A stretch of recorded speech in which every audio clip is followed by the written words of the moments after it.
السلام علیکم۔ آج منگل ہے، جون کی 21 تاریخ۔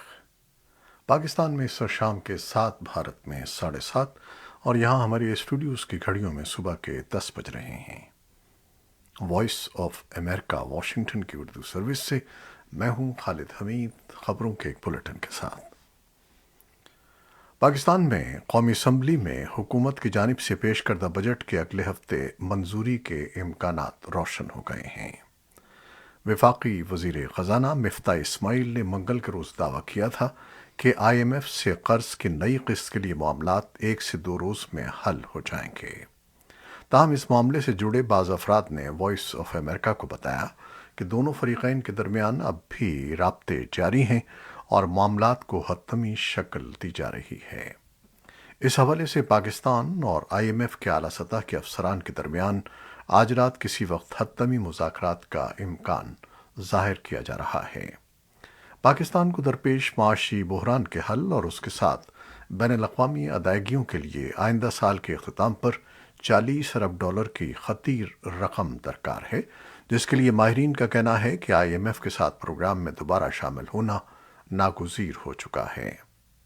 معاشی ماہرین کا مزید کہنا ہے کہ حکومت نے قومی اسمبلی میں پیش کردہ بجٹ میں آئی ایم ایف کی کئی تجاویز مان لی ہیں، جن میں پیٹرولیم مصنوعات کی قیمتوں پر دی جانے والی سبسڈیز کا خاتمہ بھی شامل ہے، جبکہ 7,426 ارب کے ٹیکس ٹارگٹ کو پورا کرنے کے لیے اشرافیہ پر بھی ٹیکس عائد کرنے کو بجٹ تجاویز کا حصہ بنا لیا گیا ہے۔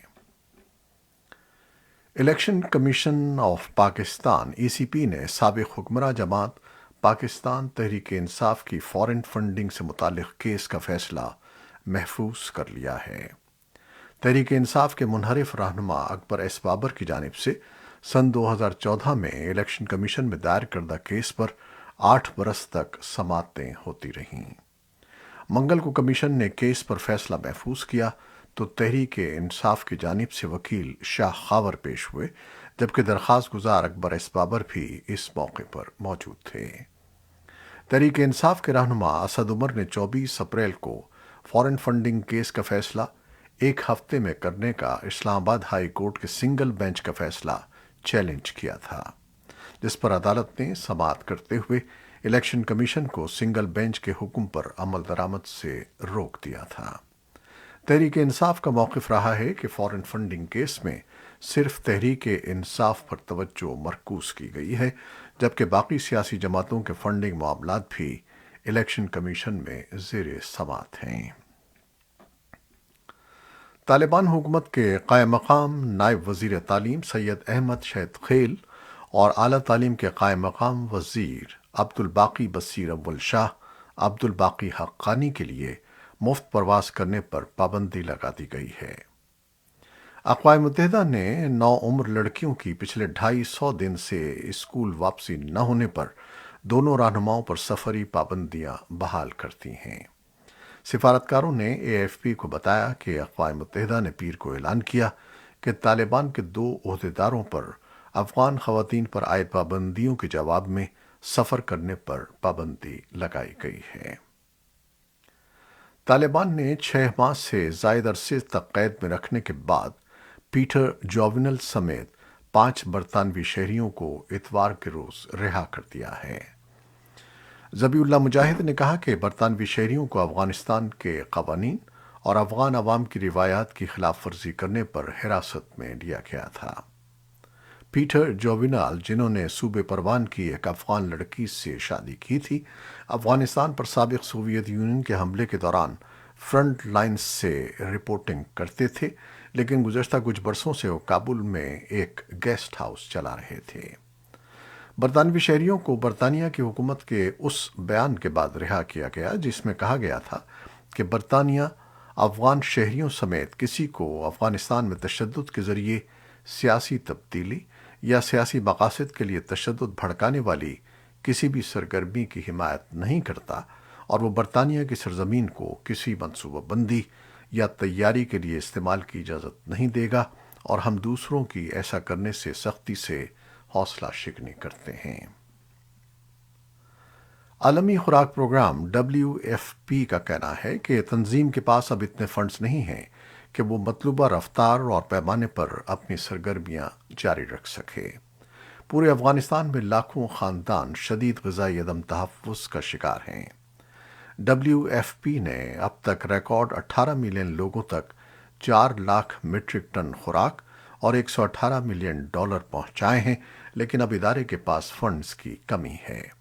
WFP کے مطابق افغانستان میں کام کے مواقع کم ہیں۔ بہت سے خاندانوں کو ہفتے میں صرف 1 سے 2 دن کے تنخواہ والے کام پر انحصار کرنا پڑتا ہے۔ افغانستان کے لیے امریکی نمائندہ خصوصی رینا امیری کا کہنا ہے کہ انہیں افغانستان میں ہندوؤں اور سکھوں کے خلاف بڑھتے ہوئے حملوں پر گہری تشویش ہے۔ ایک ٹویٹ میں انہوں نے کہا کہ افغانستان کا بھرپور تنوع اس کا سب سے بڑا خزانہ ہے اور ایک گروپ کے خلاف خطرہ پورے افغانستان کے تشخص کے لیے خطرہ ہے۔ ان کا کہنا تھا کہ امریکہ کابل میں افغان سکھ برادری کے گردوارے پر بزدلانہ حملے کی مذمت کرتا ہے، جس میں ایک سکھ عبادت گزار سمیت معصوم جانیں گئیں۔ انہوں نے مزید کہا کہ کمزور اقلیتوں کو تحفظ فراہم کیا جانا چاہیے۔ انہوں نے متاثرین کے اہل خانہ سے گہری تعزیت کا اظہار کیا۔ یوکرین کی افواج مغرب سے ہتھیاروں کی وسیع تر فراہمی کے باوجود مشرقی ڈونباس کے علاقے میں جاری جنگ میں روسیوں کے ہاتھوں شکست کھا رہی ہیں۔ اس علاقے میں ہونے والی لڑائی میں زیادہ تر توپ خانے کا استعمال کیا جا رہا ہے۔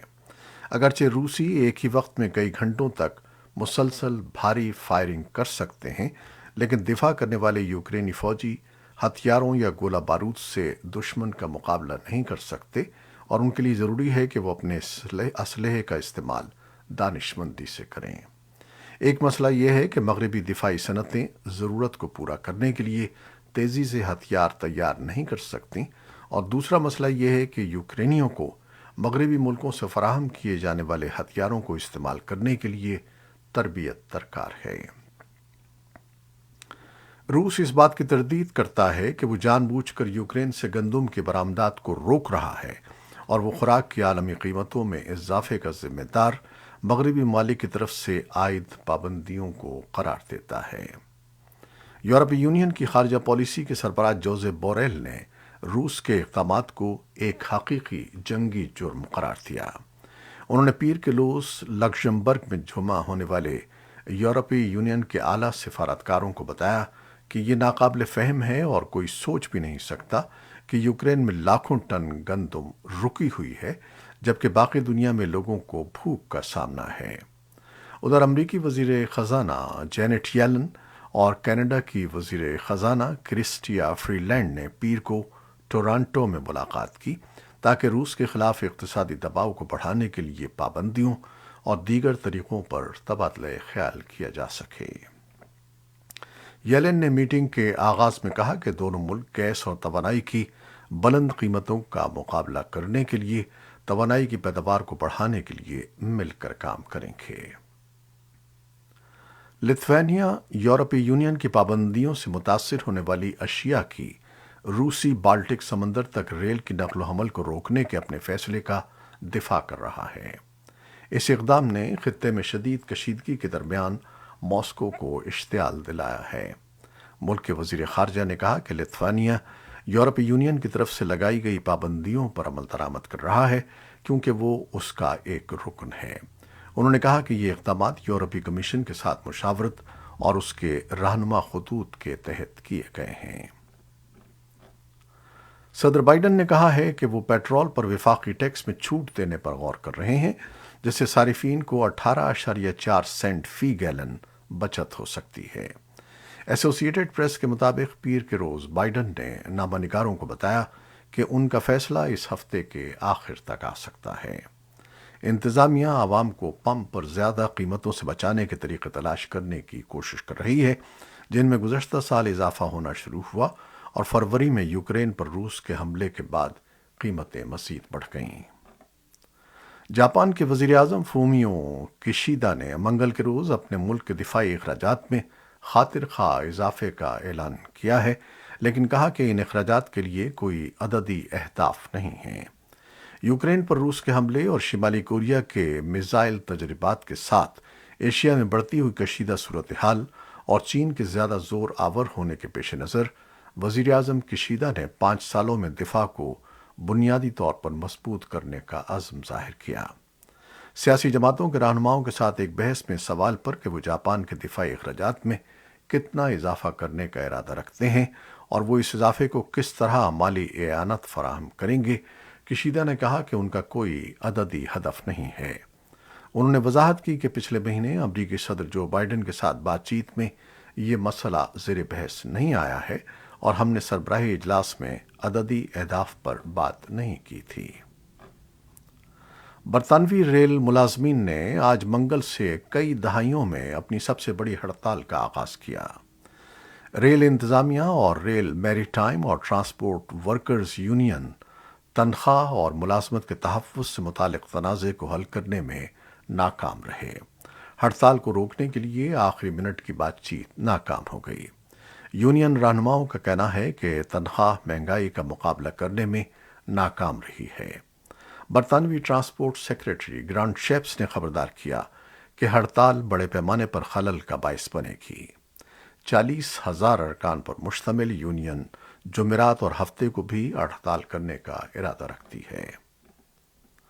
امریکہ میں سب سے کم عمر بچوں کو کووڈ کی ویکسین دی جا رہی ہے۔ پیر کے روز چند مقامات پر ویکسین دینے کا آغاز کیا، لیکن توقع کی جا رہی تھی کہ جون 10 کی وفاقی تعطیل کے بعد ہی ان میں تیزی آئے گی۔ فوڈ اینڈ ڈرگ ایڈمنسٹریشن نے گزشتہ ہفتے ماڈرنا اور فائزر کی ویکسین کے استعمال کی منظوری دی تھی اور بیماریوں کے کنٹرول اور روک تھام کے مراکز نے اختتامی ہفتہ اس پر حتمی دستخط کر دیے تھے۔ آج یعنی 21 جون کو یوگا کا 8واں عالمی دن منایا جا رہا ہے۔ اس موقع پر بھارت سمیت دنیا کے مختلف ملکوں میں یوگا تقریبات منعقد کی گئی ہیں۔ پاکستان کے مختلف حصوں میں جاری شدید پری مونسون بارشوں کی وجہ سے اسلام آباد، لاہور، راولپنڈی، پشاور اور کئی دیگر شہروں میں معمولات زندگی بری طرح متاثر ہوئے ہیں۔ دوسری جانب حکام کے مطابق پاکستان کے شمالی علاقوں گلگت بلتستان کی جگلاٹ اسکردو روڈ لینڈ سلائیڈنگ کی وجہ سے کئی مقامات پر بلاک ہو گئی ہے۔ حکام کو کہنا ہے کہ سڑک کو صاف کرنے کا کام جاری ہے۔ یہ تھیں وہ خبریں جو فیس بک لائیو پر ہم نے آپ کے لیے پیش کی۔ ہماری ویب سائٹ، یوٹیوب اور پوڈ کاسٹ پر یہ بلیٹن پوسٹ کر دیا جاتا ہے۔ آپ ہمارے بلیٹن کو شیئر کرتے ہیں اور اپنے کمنٹس میں اپنی محبتوں اور دعاؤں کا اظہار کرتے ہیں، جس کے لیے ہم آپ کے بے انتہا مشکور ہیں۔ آپ اپنی ان کاوشوں کو جاری رکھیے گا۔